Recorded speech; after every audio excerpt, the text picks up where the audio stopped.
Seorang pria tinggi memasuki sebuah klub malam terkenal di kota itu. Kaki panjangnya melangkah menghampiri teman-temannya sudah lebih dulu ada di sana. Ya, aku sudah selama 30 menit. Aku sudah minum 2 botol, suruh temannya yang duduk di sampingnya. Mia, ada sesuatu yang harus kau kerjakan, jawab pria tampan itu. Apa yang kau kerjakan? Menipu lagi, jawab temannya yang satunya. Pria tampan itu membalasnya dengan senyuman. Kalian tahu semuanya kan? Jawabnya lalu meneguk gelas berisi alkohol itu.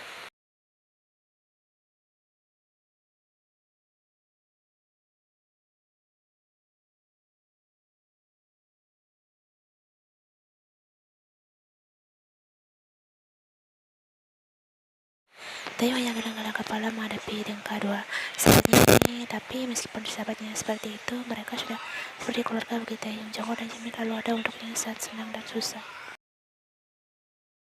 Mata Jimin kemudian menangkap sosok gadis cantik sedang duduk tak jauh dari tempat mereka sekarang. Lihat gadis cantik berpenampilan seksi itu sudah mulai mabuk. Kalian lihat gadis di sebelah sana, gumam Jimin tanpa mengalihkan pandangannya. Taeyong dan Jungkook menoleh bersamaan ke arah pandangan Jimin dan melihat ada seorang gadis cantik mabuk sendirian di sana. Wah, aku tahu dia. Namanya Choyen. Dia memang kadang datang ke sini jika sedang ada masalah. Jawab Jungkook santai dan kembali menikmati minumannya. Sungguh kau tahu dia, seru Jimin yang tampaknya tertarik dengan gadis itu. Jungkook mengangguk mentap. Dia sangat terkenal di kampusnya. Dia juga seorang selebgram karena punya banyak follower di akun sosial medianya. Tidak heran sih, karena dia sangat cantik. Dia juga anak orang kaya yang punya banyak perusahaan.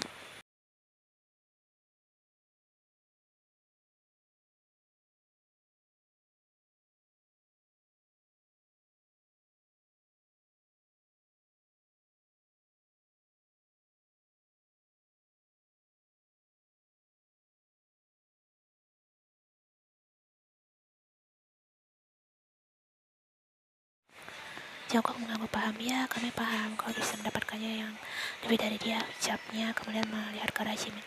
Sana kau dekati dia, tapi jika kau mau dekat dengannya, kau harus hati-hati. Kedua alis Jimin terangkatmu. Memangnya kenapa? Jungkook kemudian mendekatkan jaraknya dan berfisik pada kedua sahabatnya. Kudengar ayahnya adalah kedua mafia yang terkenal. Ah, kau bilang tadi dia anak orang kaya yang punya banyak perusahaan. Ajak Jimin jadi malas. Itu hanya kedoknya saja. Uang modal untuk membangun perusahaan yang banyak itu dia dapat dari menipu, judi, perdagangan terlarang, dan tindakan ilegal lainnya.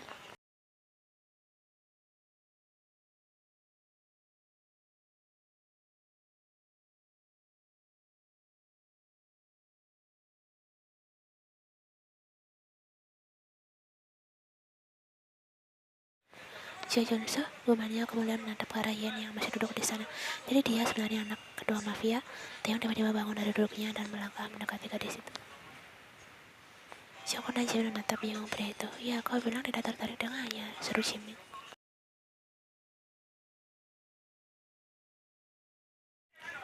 Sebenarnya bisa-bisanya dia selingkuh di belakangku, racau Yen terus meneguk minumannya. Aku akan membalasnya. Aku dengan mudah bisa mendapatkan lelaki yang lebih baik darinya. Tiba-tiba dia merasakan tangan lembut seorang mengelus punggungnya yang terbuka karena dia memang memakai pakaian cukup seksi. Yen menoleh dan melihat seorang pria tampan sudah ada di samping.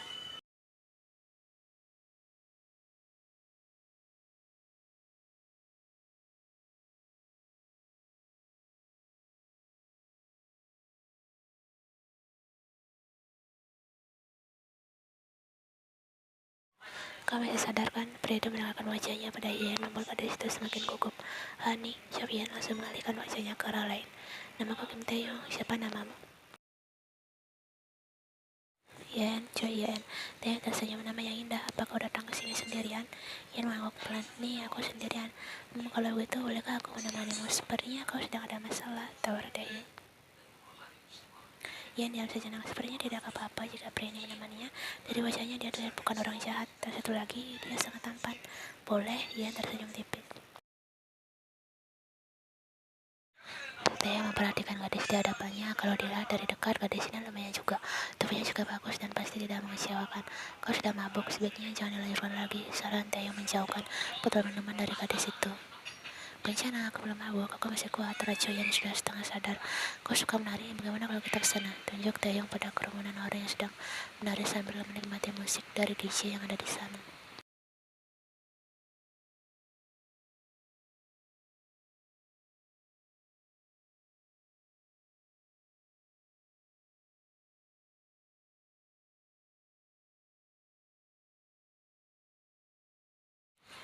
Ya, gadis itu duluan yang membawa Taeyong sana, seru Jimin Eri. Dia sudah mabuk Jimin, dia tidak sadar dengan apa yang dilakukannya, Sao Chong.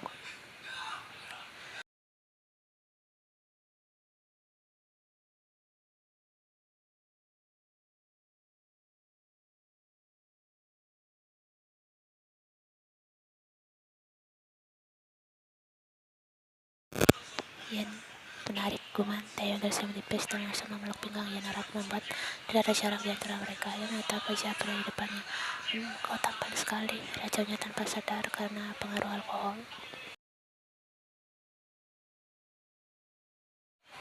Dia lantas mengalungkan tangannya di leher Taeyong. Tuan tampan, bisakah kau menjadi pacarku? Aku baru saja putus karena diselingkuhi. Aku ingin membuktikan aku bisa mendapat pria yang lebih baik darinya, racau Yan. Taeyong hanya terkekeh mendengar racunannya gadis ini. Wajahnya sudah memerah dan bibirnya sedikit basah karena bekas minuman keras. Jangan menggodaku, Nona, ucap pria tinggi itu saat Yan mulai memeluk dan menciumi lehernya.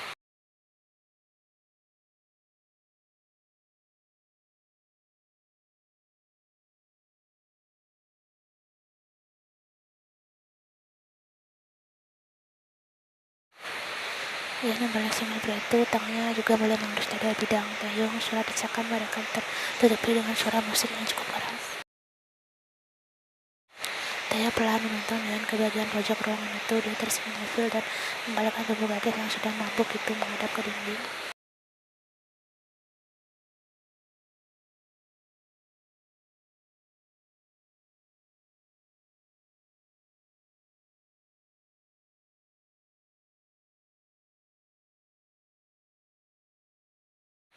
Meskipun suara musik sangat keras, namun Taeyong bisa mendengar Ian setiap kali dia membuat tanda di leher gadis itu.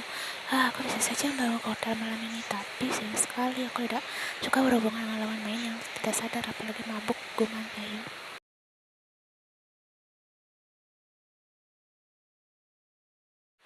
Pria itu menatap Ian saat gadis itu sudah berbalik kembali dan menghadap ke arahnya. Ada banyak bekas kecupan di leher, ditambah dia sedang berkeringat yang membuat Taeyong sejujurnya merasa terpancing untuk menerekamnya. Taeyong tersenyum, sekarang kau milikku, gumamnya memeluk pinggang gadis yang sedang mabuk itu dan kembali. Yan tak sadar hanya murut dan membalas perlakuan pria itu.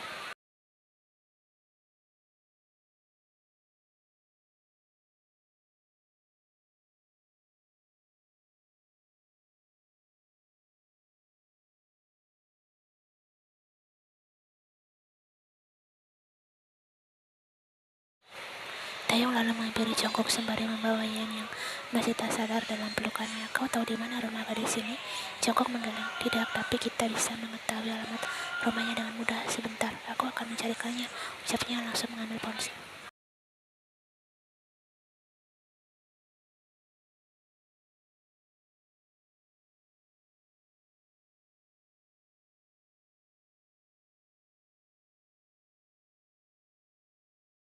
Taeyong menatap layar ponsel itu. Dia langsung mengetahui alamat ini. Kau tahu kan? Taeyong mengangguk pelan. Aku akan mengantar gadis ini ke rumahnya, ucapnya dan membawa Yan menuju pintu keluar.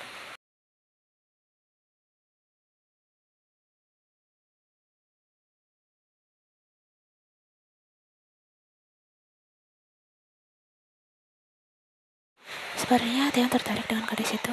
Tidak biasanya dia mau mengantar gadis pulang ke rumahnya, tambah dipakaikan jaketnya lagi. Simon mengangguk setuju. Padahal biasanya Taeyong akan meninggalkan gadis lain begitu saja setelah selesai dengan urusannya. Mobil Taeyong berhenti di sebuah gerbang rumah yang megah dan tinggi menjulang. Ini rumahnya, gumannya kemudian menatap Ian yang sudah tertidur. Taeyong lalu turun dari mobil dan menekan bel pada gerbang itu yang tak lama seorang sapam bertubuh besar membukakan gerbang. Annyeonghaseyo, saya teman gadis ini. Dia mabuk di klub dan sendirian, jadi saya mengantarnya kemari, ucap Taeyong. Ini Annyeong, untunglah ada teman Nona yang mau mengantarnya pulang. Sebentar, saya akan panggilkan pelayan untuk mengantarkan ke kamarnya. Saat pamit masuk ke dalam rumah, Taeyong menatap sekeliling halaman depan rumah itu yang sangat luas. Kemudian pandangannya naik ke lantai 3 rumah itu. Memang rumah yang mewah dan besar.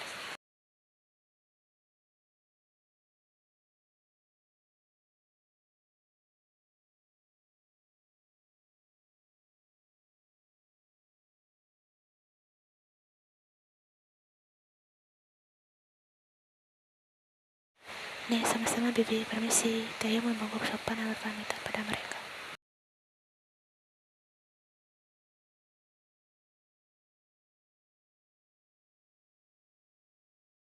Ian membuka matanya saat karena sinar matahari masuk dari jendela dan mengenai wajahnya. Gadis itu meregangkan otot-ototnya yang terasa sangat kaku. Ian bangun dari tempat tidurnya dan masuk ke kamar mandi. Dia masih belum menyadari jika dia masih memakai jaket Taehyung. Dan ketika sudah di kamar mandi, tangannya pun membuka bagian itu dan tersadar jika ini bukan bajunya. Mata Ian langsung melebar karena sadar itu adalah jaket laki-laki. "Homo, ya, punya siapa ini?" teriaknya. Ia langsung melepas jaket itu dan baru terlihat baju seksinya yang dia pakai kemarin malam ke klub. Dia pun langsung teringat pada pria tampan yang tiba-tiba menghampirinya kemarin dan menaruhkan diri untuk menemaninya.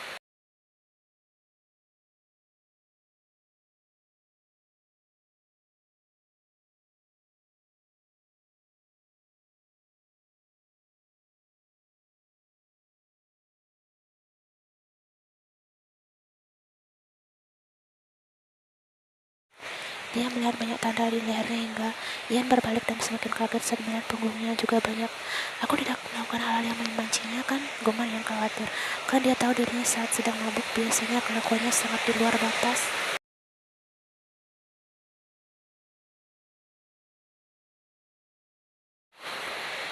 Tapi kenapa kemudian dia tiba-tiba tersenyum? Tapi tidak apa-apa sih jika dia melakukan ini. Pria setampan itu, astaga, begini selalu terbayang-bayang di kepalaku. Ian menghampiri pelayan yang sedang sibuk menyiapkan sarapan. "Bibi, apa kemarin yang mengantarku adalah seorang pria?" "Ya, Nona, apakah dia adalah kekasih baru Nona?" Tidak, dia teman baruku. Apa dia tidak memberitahu nomor kontaknya atau kartu namanya?" "Tidak, Nona, dia langsung pulang setelah mengantar Anda, Nona." Ian melah nafas panjang. Bagaimana caranya agar aku bisa bertemu dengannya dan mengembalikan jaketnya?" batinnya.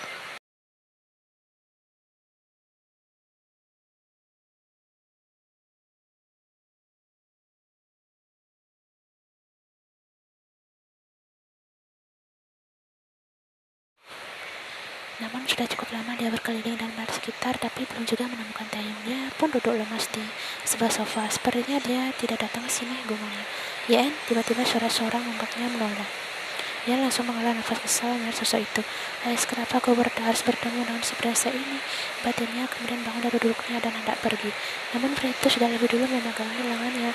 "Kamu kemana, Nona-chan?"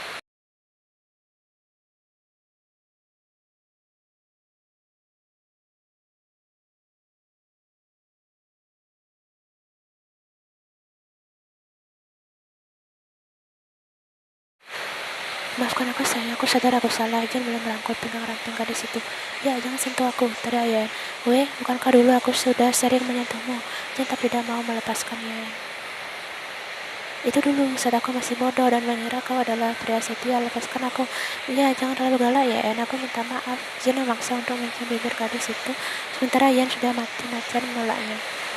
"Jangan memaksanya jika dia sudah menolak. Di mana harga dirimu sebagai laki-laki?" Suara berat seorang pria tiba-tiba terdengar. Pria itu menghampiri mereka dan langsung menarik tangan Ian menjauh dari Jen.